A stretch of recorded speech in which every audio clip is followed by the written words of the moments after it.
Hi everyone, আজ আমরা গণেশ ঠাকুর আনতে যাব। দেখো এরা সবাই মেট্রোতে উঠেও পড়েছে, আর আমাদের বাড়ি থেকে গণেশ ঠাকুর আনতে যাওয়ার জায়গাটা অনেকটাই দূরে। আমিও মেট্রোতে উঠে পড়েছি। তো একবার আমার মেট্রো থেকে ফোন উড়ে পড়ে গেছিলো জানো, দুর্গাপুজোর ভাসানে। এই দেখো শিয়ালদা স্টেশন। আমার তাই কোনো ক্লিপ নেওয়া হয়নি অত বেশি, কারণ আমার তারপর থেকে ভয় লাগে।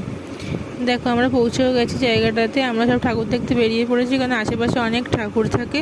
দেখো কত গণেশ ঠাকুর, সব ঠাকুরই কি সুন্দর।